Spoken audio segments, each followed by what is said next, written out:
Hello everyone, good evening public, सबको very good evening. और हम लोग लास्ट क्लास डिस्कस किए थे एटम। तो एटम में आप लोग को बताया था पब्लिक।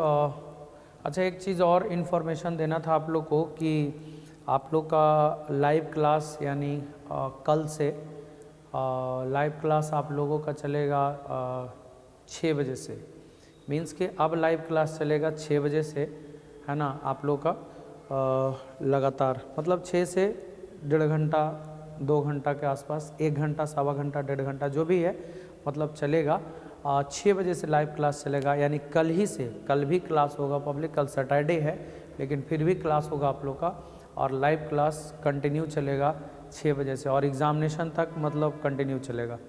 तो आप जुड़े रहें, इसलिए ध्यान रखिएगा। कल से टाइमिंग यानी कल ही से कल हो जाएगा आपका जो भी है 20 तारीख है ना। हाँ, तो कल ही से आप लोग का लाइव क्लास चलेगा 6 बजे से, ठीक है। इसलिए आप जुड़े रहें, ठीक है। तो चलिए, हम लोग एटम डिस्कस कर रहे थे, एटम। और एटम में हमने डिस्कस करा था पब्लिक थॉमसन्स मॉडल, थॉमसन्स का एटॉमिक मॉडल पढ़ा था।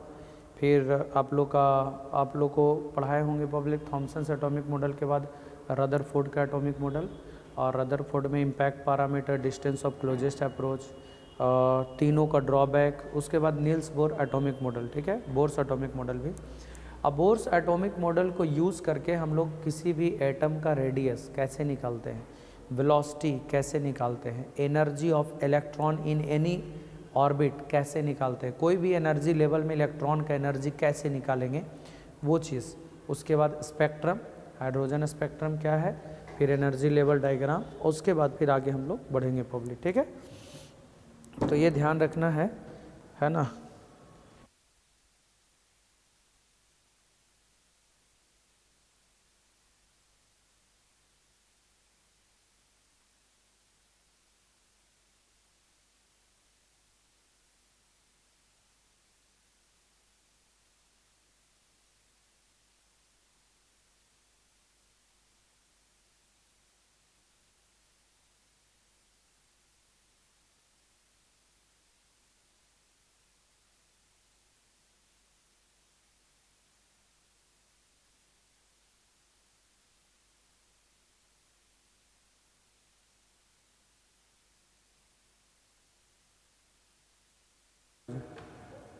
तो हम लोग डिस्कस किए थे पब्लिक नील्स बोर्स का एटॉमिक मॉडल, है ना। और हम लोग इसमें रेडियस, वेलोसिटी, एनर्जी, सारा चीज़ हम लोग पढ़ेंगे।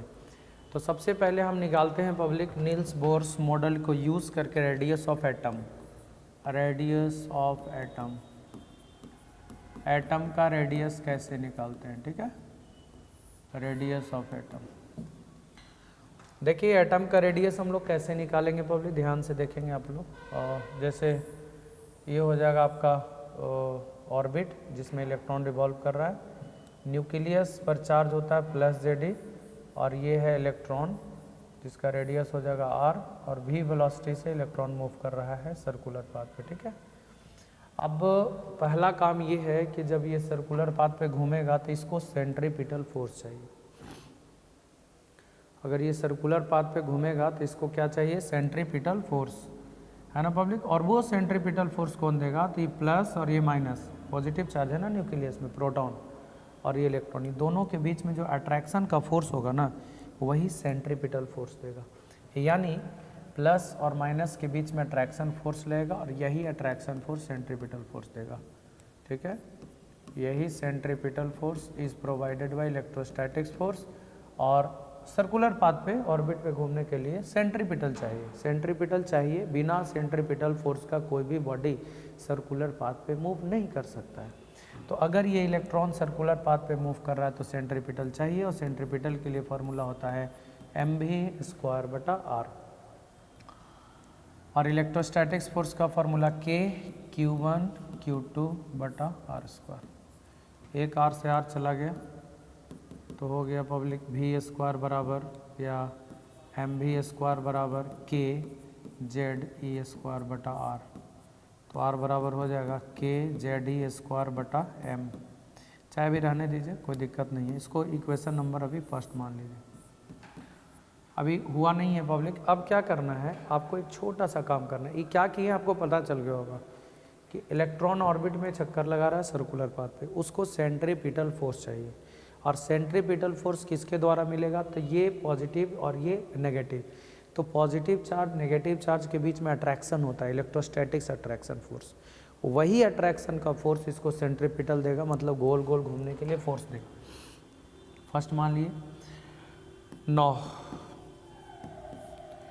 रिवॉल्विंग इलेक्ट्रॉन का एंगुलर मोमेंटम क्या होगा। जैसे इलेक्ट्रॉन रिवॉल्व कर रहा है, नील्स बोर साहब इस मॉडल में, अपने मॉडल में बताएं कि अगर कोई इलेक्ट्रॉन रिवॉल्व कर रहा है ऑर्बिट में तो उसका एंगुलर मोमेंटम कितना होता है। तो एंगुलर मोमेंटम का फार्मूला होता है NH/2π। ठीक है, एंगुलर मोमेंटम का फार्मूला होता है NH/2π के बराबर। एंगुलर मोमेंटम का फार्मूला NH/2π के बराबर होगा। ठीक है, एंगुलर मोमेंटम का फार्मूला होता है मोमेंटम गुने परपेंडिकुलर डिस्टेंस, याद रखिएगा। तो मोमेंटम हो गया mvr, मोमेंटम और परपेंडिकुलर डिस्टेंस r। देखिए ना, mv मोमेंटम और परपेंडिकुलर डिस्टेंस r, mvr बराबर हो जाएगा NH/2π। देख लीजिए यहाँ से पब्लिक v बराबर हो जाएगा NH/2π NH/2π m into are. देख लीजिए पब्लिक v के जगह पर, अब v के जगह पर यहाँ पर पुट कर दीजिए, पुट इन फर्स्ट। तो m v स्क्वायर की जगह पर इसको रख देते हैं NH/2π m r, इसका स्क्वायर बराबर kZe² के बराबर होगा। हो जाएगा m n² h² 4π² m² r² बराबर kZe² के बराबर हो गया। तो यहाँ से पब्लिक आप एक m से एक m काट सकते हैं, एक r से r काट सकते हैं। तो पब्लिक क्या फार्मूला आ गया, देखिए आप कुछ करेंगे नहीं, r को यहाँ कर दीजिए, बाकी इसको यहाँ कर दीजिए। तो r बराबर हो जाएगा n² h² है ना 4π² kZe² इंटू m, एगो m बच जाएगा। This is formula for radius of the orbit. ये ऑर्बिट के रेडियस का फार्मूला हो गया पब्लिक, है ना। इसको आप ध्यान रखेंगे। n² h², n हो गया नंबर ऑफ ऑर्बिट, किस ऑर्बिट में घूम रहा है इलेक्ट्रॉन, h हो गया प्लैंक्स कांस्टेंट, k हो गया 1/4πε0, यही है ना k q1 q2/r²। तो 1/4πε0 का वैल्यू 9 × 10⁹। z एटॉमिक नंबर है, किसी भी एलिमेंट का एटॉमिक नंबर, a इलेक्ट्रॉन पर का चार्ज, m इलेक्ट्रॉन का मास। आप सब रखेंगे पब्लिक n और z छोड़ के, तो आ जाएगा 0.529 एंगस्ट्रॉम गुने n² z के बराबर। याद रखिएगा, है ना। h हो गया प्लैंक्स कांस्टेंट जिसका वैल्यू 6.63 10⁻³ जूल सेकेंड, और k हो गया 9 × 10⁹ न्यूटन मीटर² कूलम स्क्वायर, है ना। k का वैल्यू हो गया। z atomic number, e electron पर का चार्ज 1.6 10⁻19 कूलम, m हो गया इलेक्ट्रॉन पर का मास 9.1 10⁻31 kg। 0.529 angstrom, 0.529 angstrom n²/z, n²/z ये हो गया आपका रेडियस ऑफ ऑर्बिट। किसी भी आप हाइड्रोजन एटम के सेकेंड ऑर्बिट का रेडियस आप निकाल सकते हैं। सेकेंड ऑर्बिट का रेडियस, तो n का वैल्यू 2 रखेंगे, z का वैल्यू 1। किसी भी एलिमेंट के किसी भी एटम मतलब ऑर्बिट का रेडियस आप निकाल सकते हैं। याद रहे n हो गया नंबर ऑफ ऑर्बिट और z हो गया एटॉमिक नंबर। तो ये फार्मूला आप ध्यान रखेंगे। रेडियस हो गया पब्लिक। अब हम चाहेंगे वेलोसिटी निकालना। तो देखिए वेलोसिटी यहाँ से है, वेलोसिटी क्या होगा, कितना वेलोसिटी से घूमेगा।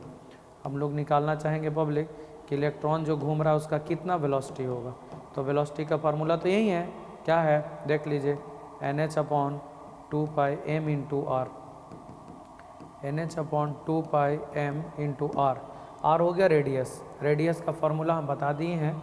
रेडियस का फार्मूला देख लीजिए कितना है, n² h² बटा ऊपर चल जाएगा 4π² kZe² इंटू m के बराबर।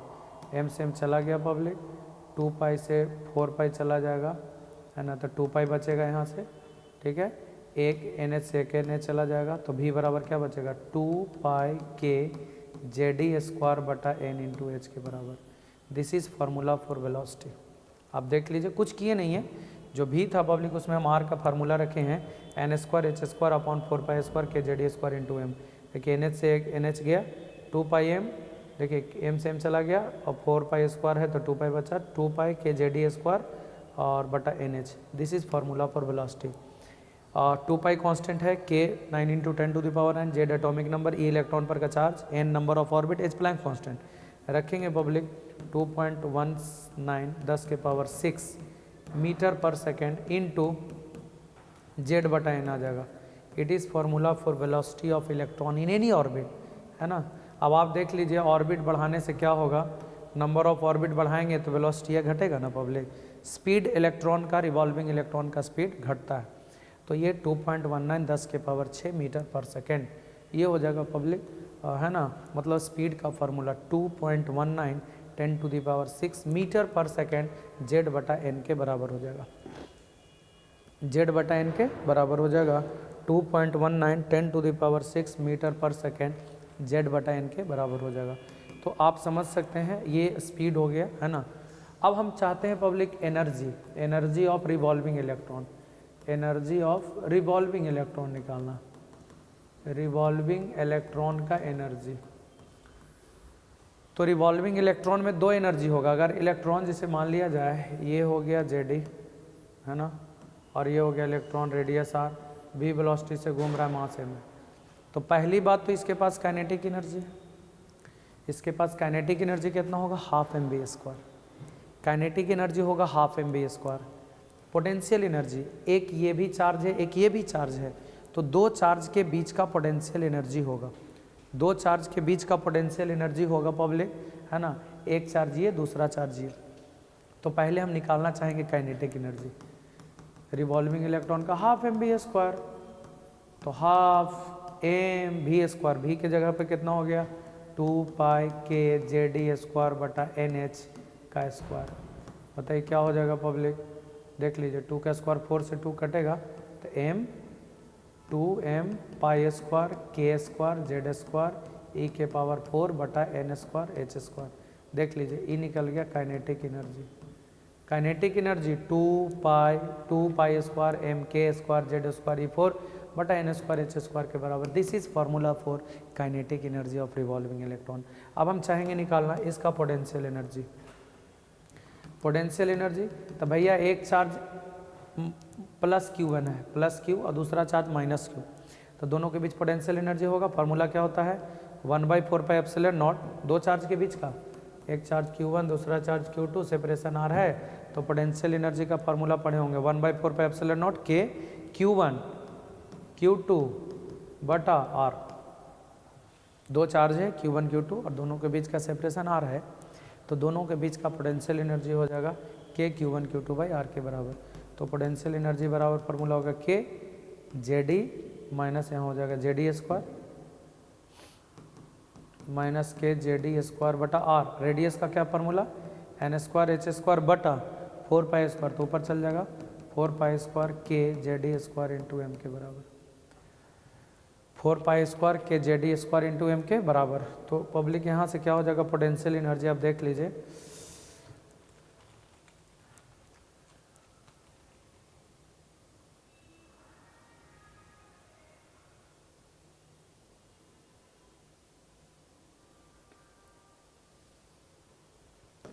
हम लोग कहीं पे गलती कर रहे हैं, वेलोसिटी वाला में गलती कर रहे हैं पब्लिक।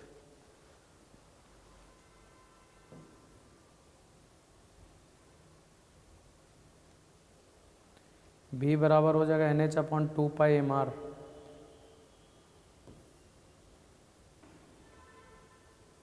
ठीक है, ठीक है 2 pi K J D square बटा NH upon 2 pi M R, 2 pi M R. ठीक है, ठीक है।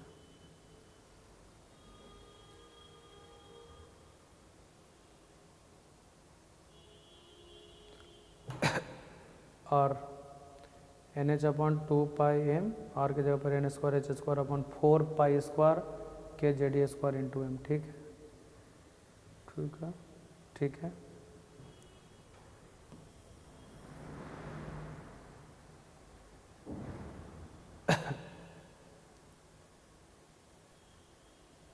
अच्छा हाँ, एक काम कीजिए ना, इसको आप खाली, सही है कुछ नहीं करना है, आप इसको पब्लिक क्या करना है ना, खाली रहने दीजिए, ऐसे ही रहने दीजिए, मतलब ऐसे 1/2, हाँ रहने दीजिए, m है ना, 1/2 m 4 pi square k square Z square E4 बटा n स्क्वायर H स्क्वायर, ऐसे रहने दीजिए, फायदा होगा। क्यों ना, क्योंकि पब्लिक पोटेंशियल एनर्जी भी इसी फॉर्मेट में आएगा, E1/2 इतना है, ई वाला टर्म जो है ना वो हम बराबर दिखाना चाह रहे हैं, ठीक है, m 4 pi square m k square Z square E⁴ n square H square, ठीक है, सही है।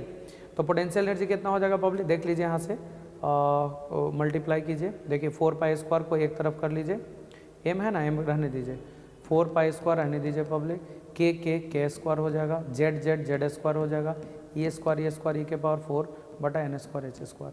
हम ये बतलाना चाह रहे हैं कि काइनेटिक एनर्जी इतना ही है, पोटेंशियल एनर्जी भी इतना ही है, अंतर है कि काइनेटिक एनर्जी में 1/2 है और पोटेंशियल एनर्जी -1 है ना पब्लिक। काइनेटिक एनर्जी कितना है 1/2, मतलब 1/2 और पोटेंशियल एनर्जी है -1। आप यहाँ से रिलेशन निकाल सकते हैं, हम बता दे रहे हैं आपको, है ना, कोई भी चीज़ आ जाए, जैसे मान लीजिए टोटल एनर्जी निकालना चाहते हैं, तो टोटल एनर्जी कितना होगा, इतना और इतना जोड़ेंगे तो कितना होगा पब्लिक, तो 1/2 और -1 जोड़ेंगे तो -1/2 ना हो जाएगा, m 4 pi square k square Z square E⁴ बटा n स्क्वायर H स्क्वायर के बराबर। देख लीजिए टोटल एनर्जी होगा, आप इसको और इसको जोड़िए, क्योंकि -1 है और ये 1/2 है, जोड़ेंगे तो -1/2 होगा, ये आधा और -1 जोड़ेंगे तो -आधा होगा ना, ये टोटल एनर्जी। तो काइनेटिक एनर्जी कितना हो गया, half m 4 pi square k square Z square E⁴ बटा n स्क्वायर H स्क्वायर, ठीक है। अब टोटल पोटेंशियल एनर्जी कितना हो गया पब्लिक, पोटेंशियल एनर्जी कितना हो जाएगा, -m 4 pi square k square Z square E⁴ बटा n स्क्वायर H स्क्वायर के बराबर हो जाएगा। This is the potential energy, this is the kinetic energy and this is the total energy. मतलब अगर टोटल एनर्जी, इसको आप कुछ मान लेते हैं, इसको आप कुछ मान लेते हैं, तो तीनों में तो बराबर है, नहीं बराबर है, यानी टोटल एनर्जी में अगर माइनस साइन लगा देंगे तो निकल जाएगा काइनेटिक एनर्जी, एगो रिलेशन निकल गया। अगर टोटल एनर्जी देले है तो ओकरा में आप खाली माइनस साइन लगा दीजिए, तो काइनेटिक निकल जाएगा। देखिए अगर माइनस कर देंगे प्लस तो इन्हें निकल गया। तो कहने का मतलब टोटल एनर्जी दिया हुआ है और उसमें सिर्फ माइनस कर दीजिए तो निकल जाएगा आपका kinetic.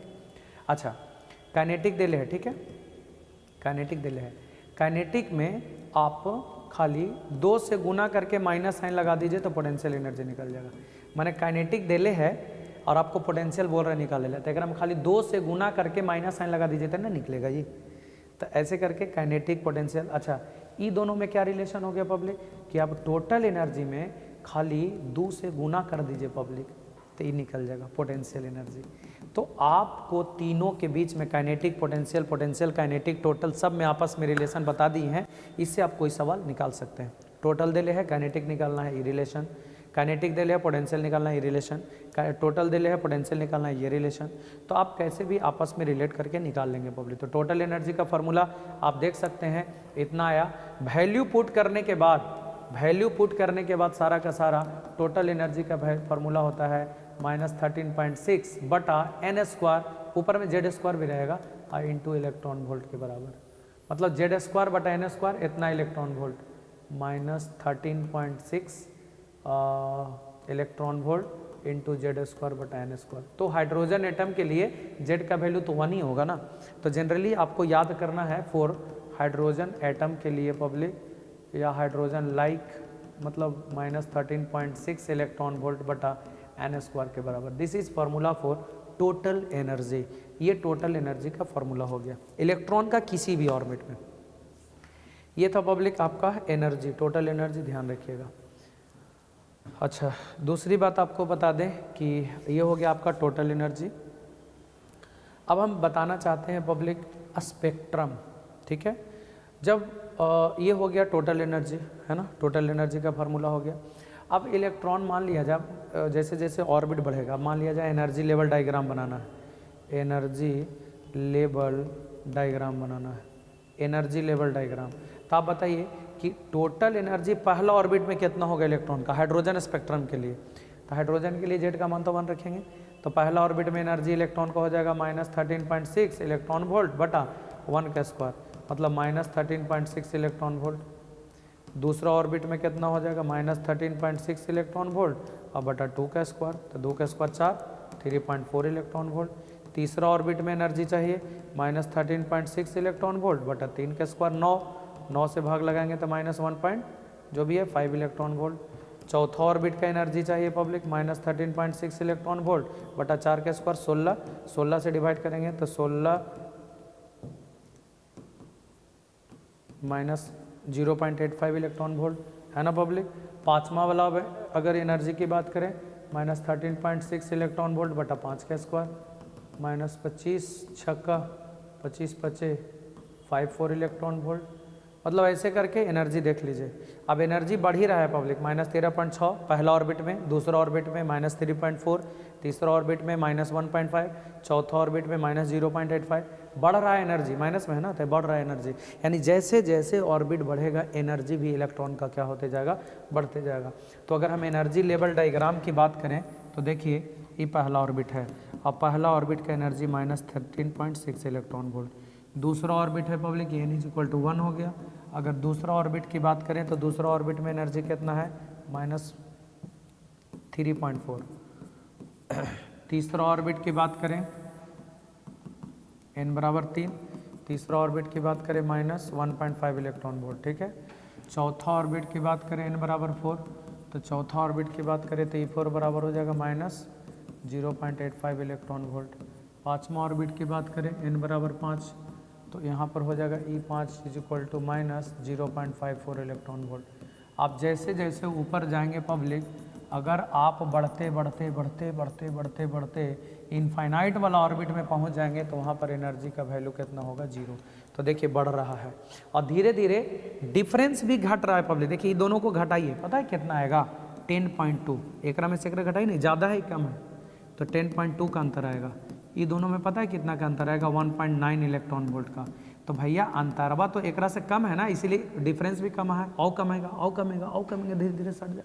This is called energy level diagram, इसको हम लोग एनर्जी लेवल डायग्राम कहते हैं, ठीक है।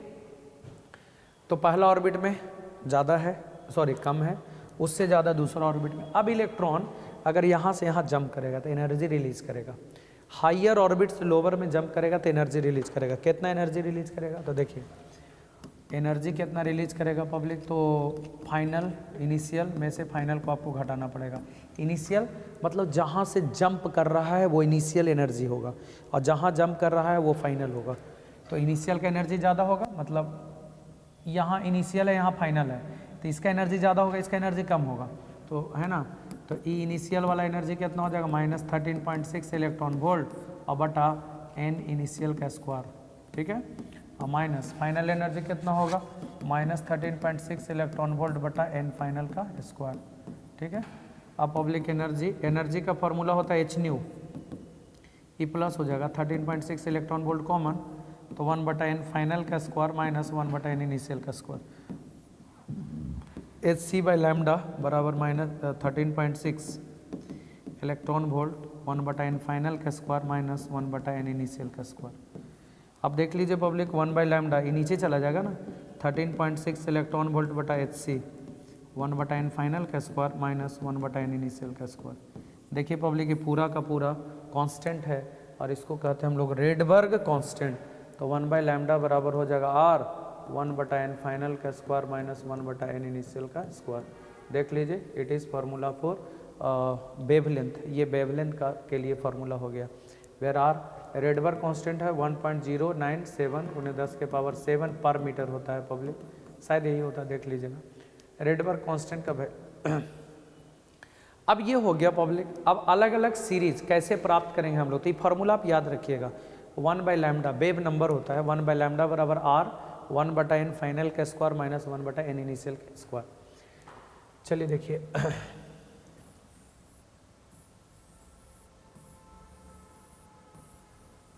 Different series in hydrogen spectrum, different series in hydrogen spectrum. जब इलेक्ट्रॉन कहीं से भी पहला ऑर्बिट में जंप करे, इस सीरीज को हम लोग बोलते हैं लाइमन सीरीज।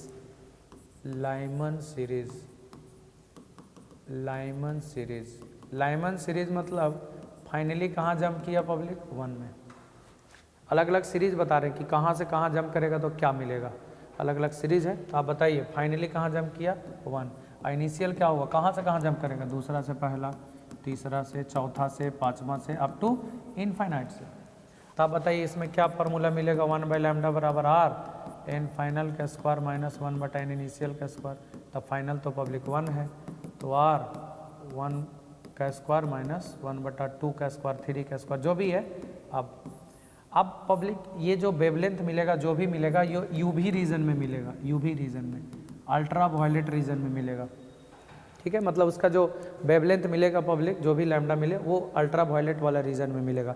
इस सीरीज़ को हम लोग लाइमन सीरीज़ कहते हैं, यानी ऐसा सीरीज जिसमें फाइनली इलेक्ट्रॉन पहला ऑर्बिट में जंप करे, कहीं से भी, दूसरा से पहला, तीसरा से पहला, चौथा से पहला, पाँचवा से पहला। दूसरी बात, जब बगल वाला से जंप करेगा पब्लिक तो फ्रीक्वेंसी कम, वेवलेंथ ज़्यादा होगा, याद रहे, है ना। बगल वाला माने तीसरा से, दूसरा से पहला में जंप करेगा तो जो भी रेडिएशन होगा पब्लिक अल्ट्रा वायलेट का, उसका फ्रीक्वेंसी बहुत कम होगा लेकिन वेवलेंथ बहुत ज़्यादा होगा। मतलब हाई वेवलेंथ, है ना, हाई वेवलेंथ लो फ्रीक्वेंसी, लेकिन इनफाइनाइट से पहला में जंप करेगा पब्लिक तो high frequency low wavelength.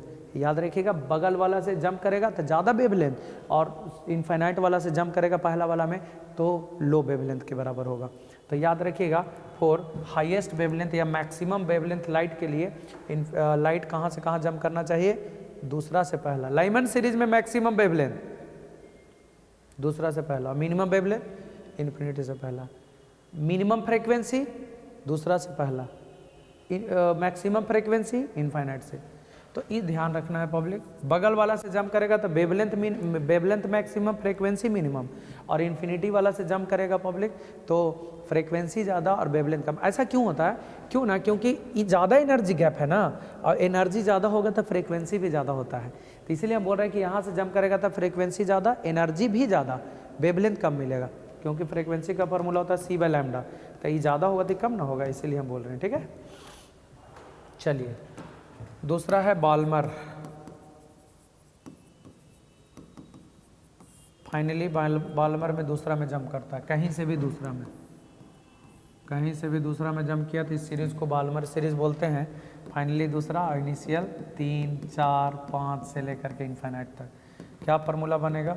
Are 2 का स्क्वायर माइनस इनिशियल का स्क्वायर, कुछ भी रखिए, 3, 4, 5। अगर 3 से दूसरा में जंप कराए हैं पब्लिक, यहाँ 3 रख दिए तो लैम्डा क्या मिलेगा? मैक्सिमम। अब ये बोले तीसरा से दूसरा मैक्सिमम लैम्डा और मिनिमम लैम्डा, इन्फिनिटी से यहाँ तक जंप कराएंगे तो ठीक है। और ये मिलेगा पब्लिक विजिबल रीजन में, विजिबल। कहीं से चौथा में जंप करेगा पैस्कन, ये लाइमन हो गया, ये बाल्मर हो गया, ये पैस्कन हो गया पब्लिक। और कहीं से भी पांचवा में जंप करेगा, है ना, ब्रैकेट हो गया। कहीं से दूसरा, कहीं से तीसरा, कहीं से चौथा, कहीं से पांचवा में जंप करेगा तो पी फंड सीरीज होगा, पी फंड सीरीज। और देख लीजिए, ये यूवी रीजन में मिलता है, ये विजिबल रीजन में मिलता है, और ये तीनों मिलता है इंफ्रारेड रीजन में, इंफ्रारेड रीजन में, माने जिसका वेवलेंथ फ्रीक्वेंसी इंफ्रारेड रीजन का होगा। तो इसको बोलते हैं हम लोग पब्लिक अलग अलग सीरीज।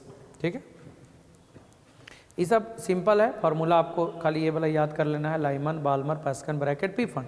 ऑब्जेक्टिव सवाल पूछेगा, लाइमन कौन सा सीरीज में लाई करता है, Balmer, Paschen, Brackett, P fund कौन विजिबल रीजन में लाई करता है, यही सब क्वेश्चन पूछेगा, है ना। बाकी फार्मूला आपको याद है पब्लिक, मैक्सिमम कब मिलेगा, मिनिमम कब मिलेगा हम बता दिए। बगलवा वाला से कोई सीरीज का मैक्सिमम अगर मिनिमम चाहिए, maximum wavelength, minimum frequency, maximum frequency, minimum wavelength, तब बगलवा से जंप कर दीजिएगा तो मैक्सिमम वेवलेंथ, मिनिमम फ्रीक्वेंसी, और इनफाइनाइट वाला से जंप कराइएगा पब्लिक तो maximum frequency, minimum wavelength, concept के साथ। कोई भी सीरीज़ के लिए आपको हम बता दिए, ध्यान रखिएगा। अब इसमें थोड़ा सा आप ध्यान दे दीजिए पब्लिक, ये है आपका एनर्जी लेवल डायग्राम, इसको बोलते हैं एनर्जी लेवल डायग्राम। और आपको बता दें कि एनर्जी लेवल डायग्राम में पहला एक्साइटेशन एनर्जी, इलेक्ट्रॉन को एक ऑर्बिट से दूसरे ऑर्बिट में जाने में जो एनर्जी लगता है ना, उसी को एक्साइटेशन एनर्जी कहते हैं। यहाँ पर इलेक्ट्रॉन रहेगा तो उसके पास -13.6 इलेक्ट्रॉन वोल्ट एनर्जी है, लेकिन यहाँ जाने के लिए कितना चाहिए, -3.4। तो इसको देंगे, जोड़ेंगे तब ना उतना आएगा, क्योंकि वो ज़्यादा है। तो कितना देना पड़ेगा, 10.2। इसको बोलते हैं एक्साइटेशन एनर्जी। क्या बोलते हैं, excitation energy. Minimum energy required by an electron to jump from one orbit to another orbit, उसी को बोलते हैं एक्साइटेशन एनर्जी। और एनर्जी उसको कैसे मिलेगा, तो पहला एक्साइटेशन एनर्जी कितना हो गया पब्लिक, एक्साइटेशन एनर्जी क्या हो गया पहला वाला पब्लिक, तो पहला वाला एक्साइटेशन एनर्जी निकालना है, तो एक में से एक घटाएंगे, -3.4 इलेक्ट्रॉन वोल्ट में से -13.6 इलेक्ट्रॉन वोल्ट घटाएंगे तो 10.2 आएगा, यानी पहला एक्साइटेशन एनर्जी 10.2 इलेक्ट्रॉन वोल्ट होगा। मतलब इलेक्ट्रॉन को जंप करने के लिए इतना एनर्जी चाहिए। तो एनर्जी हो गया ना। अगर आप वोल्टेज लेना चाहते थे, excitation potential, voltage potential, potential मतलब V, तो V बराबर होता है W/Q, वर्क अपॉन चार्ज। तो वर्क कितना किए, 10.2 इलेक्ट्रॉन वोल्ट वर्क हो गया बटा E चार्ज, तो 10.2 वोल्ट। इलेक्ट्रॉन को यहाँ से यहाँ जाने में एनर्जी कैसे देंगे हम लोग, तो पोटेंशियल डिफरेंस दे देंगे। तो पोटेंशियल डिफरेंस कितना देना पड़ेगा, 10.2। इसी को बोलते हैं एक्साइटेशन पोटेंशियल। याद रखिएगा, एक्साइटेशन मीन्स एक ऑर्बिट से दूसरे ऑर्बिट में जाना, और आयोनाइजेशन एनर्जी एक और होता है, आयोनाइजेशन। तो देखिए पब्लिक, आयोनाइजेशन माने दम यहाँ से दम सीधे इनफाइनाइट वाला ऑर्बिट में जाना चाहिए। तो आप बताइए पहला आयोनाइजेशन एनर्जी क्या होगा, आयोनाइजेशन एनर्जी पहला। तो देखिए पब्लिक, यहाँ है -13.6 और चाहिए इनफाइनाइट वाला ऑर्बिट में, मतलब 0। तो 0 में से पब्लिक -13.6 इलेक्ट्रॉन वोल्ट घटाएंगे, मतलब 13.6 चाहिए। मतलब यहाँ से इनफाइनाइट वाला ऑर्बिट में, मतलब एटम से दम बाहर ही निकाल देना है। बाहर ही निकाल देंगे तब नहीं आयन्स में बदलेगा, निकाल देंगे इलेक्ट्रॉन तो इसमें पॉजिटिव आयन आएगा ना। तो आयोनाइजेशन एनर्जी माने इसको दम बाहर ही निकालने में जो एनर्जी लगेगा, तो दम बाहर ही निकालने में यहाँ है तो इसको कितना चाहिए, 13.6। यहाँ है सेकेंड ऑर्बिट में है तो 3.4 इलेक्ट्रॉन वोल्ट देंगे तब ना इन्फाइनाइट वाला में पहुँचेगा, क्योंकि इन्फाइनाइट वाला में एनर्जी कितना है, 0।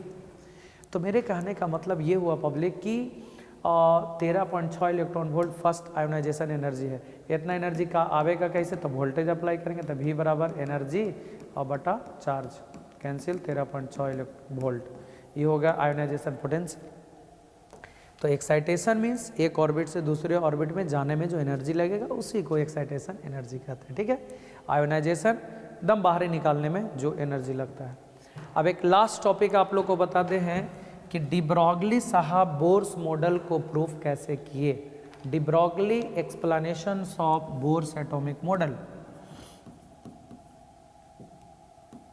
डी ब्रॉगली बहुत इंपॉर्टेंट क्वेश्चन है, explanation of Bohr's atomic model, Bohr's atomic model, clear है। De Broglie explanation of Bohr's atomic model. Bohr's atomic model के लिए डी ब्रॉगली साहब क्या बताए थे, देखिए क्या बताएं। वो बोले ना कि ऑर्बिट में इलेक्ट्रॉन घूमता है, बोर साहब तो बोले ना डी ब्रॉगली साहब जो घूमता है ना ऐसे ऐसे करके, देखिए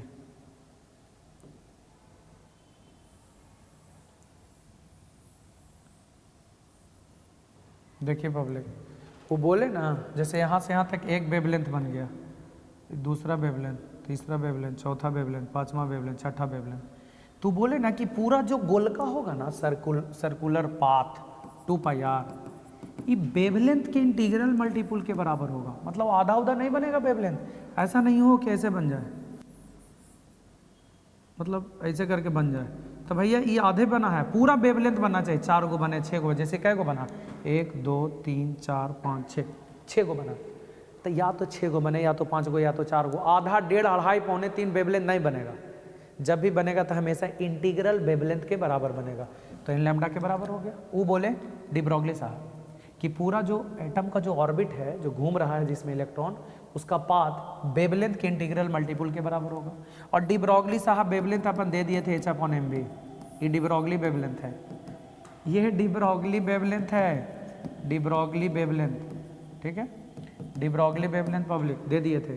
तो आप बताइए पब्लिक, लैम्डा का वैल्यू रखें तो 2 पाई आर बराबर एन, अब एच के जगह लैम्डा की जगह पर एच अपॉन एम भी, तो क्या हो जाएगा एम भी आर बराबर एन एच, और 2 पाई को नीचे ले लाइए। एम भी को बोलते हैं हम लोग मोमेंटम, और आर को बोलते हैं परपेंडिकुलर डिस्टेंस।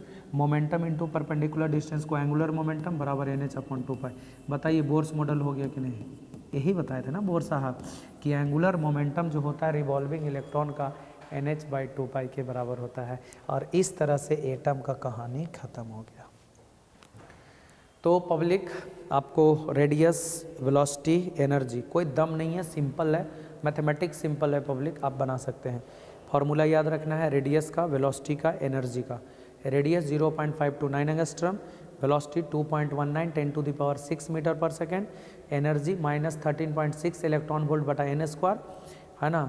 उसके बाद में अगर तीनों दिया हुआ है आपस में रिलेशन हम बता दिए हैं कि कौन दिया हुआ है, क्या निकालना है, सब निकल जाएगा।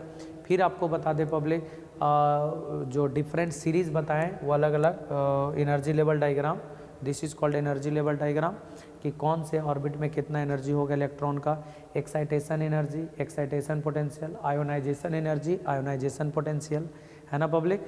फिर उसके बाद में different series in hydrogen spectrum.